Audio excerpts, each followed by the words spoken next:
பேராலும் தயாரிக்கப்பட்ட ஒழுங்கு நடவடிக்கை குழு அறிக்கை இப்பொழுது உங்கள் முன்னாலே அறிவிப்பு செய்யப்படுகிறது. கடந்த 22/12/2024 அன்று 24க்கு விடை கொடுப்போம், 25ஐ வரவேற்போம் என்ற சிறப்பு புத்தாண்டு பொதுக்குழு கூட்டத்தில் மருத்துவர் அன்புமணி அவர்கள் மைக் தூக்கி போட்டு மருத்துவரையா அவர்கள் கருத்துக்கு எதிராக பேசியது, பனையூரில் புதிய கட்சி அலுவலகம் துவங்கியுள்ளேன், அங்கே வாருங்கள், அதற்குரிய கைபேசி எண்ணை குறித்துக் கொள்ளுங்கள் என்று கைபேசி எண் கொடுத்ததும், இது போன்ற செயல்கள் கட்சியை அன்றே பிளவுபடுத்துவதும் குழப்பத்தை ஏற்படுத்துவதும் போன்ற தலைமைக்கு கட்டுப்படாத செயலாகவே இந்த ஒழுங்கு நடவடிக்கை குழு கருதுகிறது.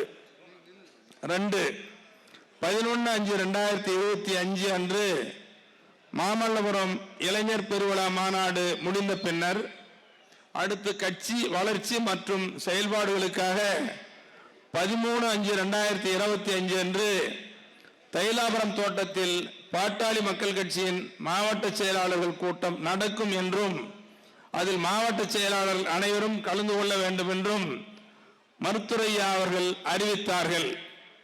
அதைத் தொடர்ந்து மருத்துவர் அன்புமணி அவர்கள் இரவு முழுவதும் மாவட்ட செயலாளர்களுக்கு கைபேசியில் தொடர்பு கொண்டு, நீங்கள் யாரும் தைலாபுரம் தோட்டத்திற்கு போகாதீர்கள், உங்களிடம் கையெழுத்து பெற்றுக்கொண்டு மருத்துவர் அன்புமணி ஆகிய என்னை கட்சியில் இருந்து மருத்துவரையா அவர்கள் நீக்கப் போகிறார் என பொய்யான செய்திகளை வதந்திகளை சொல்லி மொத்தம் 108 மாவட்ட செயலாளர்களில் 100 பேரை தடுத்து நிறுத்தியது கட்சியை பிளவுபடுத்த திட்டமிட்டு செய்த தவறான கட்சி விரோத நடவடிக்கையாகவே இந்த ஒழுங்கு நடவடிக்கை குழு கருதுகிறது. 3 பாட்டாளி மக்கள் கட்சியின் ஒரு அணியான பாட்டாளி சமூக ஊடக பேரவையினர் ஒரு சிலரை தன் கையில் வைத்துக் கொண்டு மருத்துவரையா அவர்களை பற்றியும் மருத்துவர் ஐயா அவர்களுடன் இருப்பவர்களை பற்றியும் மிகவும் அவதூறான, அருவருக்கத்தக்க, இழிவுபடுத்துகிற, அநாகரிகமான, மனதை புண்படுத்துகிற செய்திகளை ஒவ்வொரு நாளும் முகநூல் பக்கம் உள்ளிட்ட சமூக ஊடகங்களில் செய்திகளை வெளியிட்டு பொதுமக்கள் மத்தியில் அவமானப்படுத்துகிற மிக தீய செயல்கள் அரங்கேற்றி வருகின்றனர்.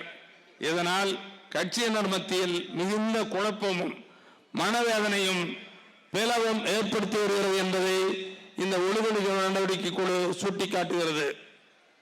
4 தமிழ்நாட்டில் மூத்தவர்களான ஆளுமை மிக்கவர்கள் மருத்துவரையா அவர்களிடமும் மருத்துவர் அன்புமணி அவர்களிடமும் சமரச பேச்சுவார்த்தை நடத்திய போது மருத்துவரையா அவர்கள் அதை ஏற்றுக்கொண்டு மதித்த நிலையில் மருத்துவர் அன்புமணி அவர்கள் பேச்சுவார்த்தையை ஏற்றுக்கொள்ளாமல் உதாசீனப்படுத்தியது.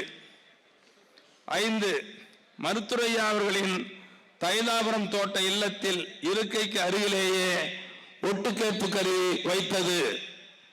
6 மருத்துவர் ஐயா அவர்களின் அனுமதி இல்லாமல், கலந்து ஆலோசிக்காமல் பொதுக்குழு என்ற பெயரில் ஒரு தனி நாற்காலி போட்டு துண்டு அணிவித்து படம் வைத்து அந்த கூட்டத்தில் புத்தி சுவாதீனம் இல்லாத சில விசமிகளை தூண்டிவிட்டு அந்த சிலரும் கடவுள் சிலை முன்பு நின்று கொண்டு கடவுளிடம் ஐயாவுக்கு நல்ல புத்தியை கொடு என்று மருத்துவரையா அவர்களை அவமானப்படுத்தும் விதமாக செய்த நடவடிக்கையை யாரும் ஏற்றுக்கொள்ள முடியாத ஒழுங்கீனமான, அநாகரிகமான செயலாக கருதப்படுகிறது. 7 கட்சியின் நிறுவனர் மற்றும் தலைவர் ஐயா அவர்களிடம் எவ்வித அனுமதியும் பெறாமல், தகவலும் தெரிவிக்காமல் தன்னிச்சையாக உரிமை மீட்க, தலைமுறை காக்க என்னும் பெயரில் நடைபயணம் என்ற நடைபயணத்தை மேற்கொண்டு வருவது கபட நாடகமாகவே இந்த ஒழுங்கு நடவடிக்கை குழு கருதுகிறது. 8 தைலாபுரம் தோட்டத்திற்கு மருத்துவரையா அவர்களை அன்புடன் பார்த்து நேரில் பேசி ஆசி பெற வேண்டும், வாழ்த்துக்களை பெற வேண்டும் என ஆர்வத்துடன் பார்க்க வருபவர்களை அங்கே செல்ல வேண்டாம் என வலியுறுத்தி பணம் பதவி கொடுப்பதாக ஆசை வார்த்தைகளை காட்டியும் வாகன ஏற்பாடுகள் செய்தும் பனையூருக்கு கடத்தி சென்றது. அடுத்து 9, கட்சி நிறுவனர் மற்றும் தலைவர் மருத்துரையா அவர்கள் வெளிப்படையாகவே என்னுடைய படம் போடக்கூடாது, எனது பெயரை பயன்படுத்தக்கூடாது என பலமுறை வலியுறுத்தி சொல்லியும் கூட்டங்களிலும் கட்சிக்காரர்களிடமும் என் குலசாமி என கூறிக்கொண்டு பிறரை தூண்டிவிட்டு கொச்சைப்படுத்தியும் அவமானப்படுத்தியும் தொடர்ந்து பேசி வருவது. 10, நல்ல விதமான தமிழுக்கு முக்கியத்துவம் அளிக்க வேண்டும் என தமிழர்களின் பாரம்பரியத்தை விளக்கி காட்டுகிற வகையில் நல்ல வித்தியாசமான தொலைக்காட்சியை தொடங்க வேண்டும் என கொள்கை வகுத்து அரும்பாடுபட்டு மருத்துரையா அவர்களால் உருவாக்கிய மக்கள் தொலைக்காட்சியில் நீண்ட காலமாக மருத்துரையா அவர்களின் நிகழ்ச்சிகளையோ அல்லது அவர்கள் முகத்தை கூட காட்டாமல் தொடர்ந்து இந்த தொலைக்காட்சி இயக்கி வருகிறது. இறுதியில் மருத்துரையா அவர்களுக்கு எவ்வித சம்பந்தமும் இல்லாத வகையில் மக்கள் தொலைக்காட்சி திட்டமிட்டு அபகரித்துக் கொண்டது. 11, நிலம், நீர், காற்று மாசுபடாமல் பாதுகாத்து அனைத்து உயிரினங்களுக்கும் அடுத்த தலைமுறைகளுக்கும் அப்படியே விட்டு செல்ல வேண்டும் என்ற சுற்றுச்சூழல் பாதுகாக்க வேண்டும் என உயர்ந்த நோக்கத்திற்காக பசுமை தாயகம் அமைப்பை மருத்துரையா அவர்கள் தொடங்கினார்கள். ஆண்டுதோறும் பல லட்சக்கணக்கான மரக்கன்றுகளை நட்டார்கள். நூற்றுக்கணக்கான ஏரிகளில் இரவு நேரங்களில் கயிற்றுக்கட்டிலேயே தொண்டர்களுடன் படுத்துக்கொண்டு உறங்கி ஏரிகளிலேயே தூங்கி தூர்வாரினார்கள். அதோடு 500க்கும் மேற்பட்ட சிறு தடுப்பணைகளை கட்டினார்கள். பாலாற்றை மற்றும் பவானி ஆற்றை காப்போம், பாலாற்றை காப்போம், பவானி ஆற்றை காப்போம் என மிதிவண்டியில் 40 கிலோமீட்டருக்கு தொலைவாக பயணம் செய்து இது போன்ற ஏராளமான நற்காரியங்களை நிறைவேற்றி வந்த நிலையில் திட்டமிட்டு பசுமை தாயகம் சுற்றுச்சூழல் அமைப்பை கைப்பற்றிக் கொண்டது. 12, எல்லாவற்றிற்கும்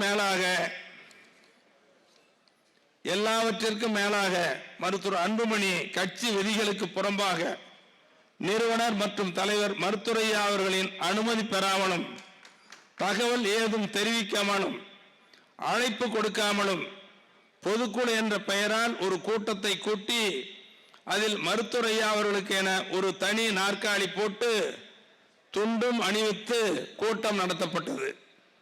இதை பார்த்த இந்த செய்தியை அறிந்த பாட்டாளி மக்கள் கட்சியினரும் நடுநிலையாளர்களும் பொதுமக்களும் இப்படியா ஐயா அவர்களை அவமானப்படுத்துவது, இதற்கு காலியாக போடப்பட்டுள்ள நாற்காலியில் மருத்துரையா அவர்கள் படம் வைத்து அதற்கு மாலை அணிவித்து ஊதுபத்தி கற்பூரம்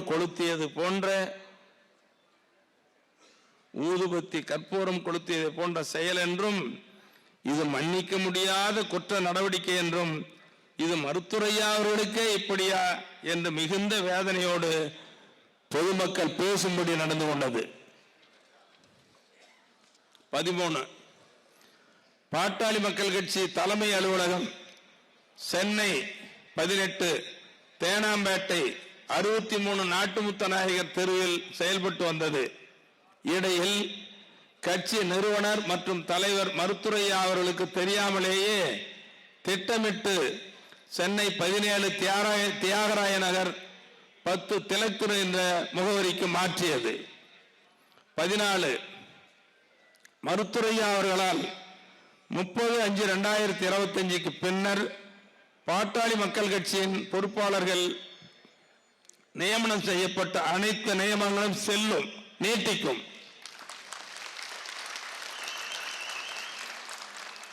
மருத்துரையா அவர்களால் நியமிக்கப்பட்ட அனைத்து நியமனங்களும் செல்லும், அது நீட்டிக்கும். 30/5/2025 முன்னர் மருத்துரையா அவர்களால் நியமனம் செய்யப்பட்டும் சிலர் நீக்கப்பட்டும் அதை தொடர்ந்து அதற்கு அடுத்து மருத்துவர் அன்புமணி அவர்களால் அப்பொறுப்புகளில் அவர்களே தொடர்வார்கள் என்ற அறிவிப்பும் எந்த வகையிலும் செல்லாது, செல்லத்தக்கது அல்ல என்பது. 15 நிறுவனர் மற்றும் தலைவர் மருத்துரையா அவர்களிடம் ஏதும் பேசாமல் பொதுவெளியில் 40 தடவை பேசியதாக பொய் பேசியது. இறுதியாக 16 சட்டமன்ற குழு தலைவர் சாமானியன் ஜி.கே. மணி மற்றும் சேலம் மேற்கு தொகுதி சட்டமன்ற உறுப்பினர் ஆர். அருள் ஆகியோர் மருத்துவமனையில் சிகிச்சைக்காக அனுமதிக்கப்பட்ட நிலையில் இருவரும் குணமடைய கூட்டு பிரார்த்தனை செய்வோம் என கேலி கிண்டலாக பேசி சிரித்தது. இப்படி 16 வகையான ஒழுங்கு நடவடிக்கை குழு ஆய்வு செய்து அறிக்கையை நம்முடைய சமூக நீதி காவலர் பாட்டாளி மக்கள் கட்சியின் நிறுவனர் தலைவர் ஐயா அவர்களுக்கு ஒழுங்கு நடவடிக்கை குழு பரிந்துரை செய்திருக்கிறது என்பதை இந்த பொதுக்குழுவின் வாயிலாக தெரிவித்துக் கொள்கிறோம். இந்த ஐயா அவர்களுக்கு ஒழுங்கு நடவடிக்கை குழு அனுப்பி வைக்கப்பட்ட இந்த 16 அம்சங்களையும் நீங்கள் ஒருமனதாக ஏற்று நிறைவேற்றி தருமாறு உங்களை அன்போடு கேட்டுக்கொள்கிறேன்.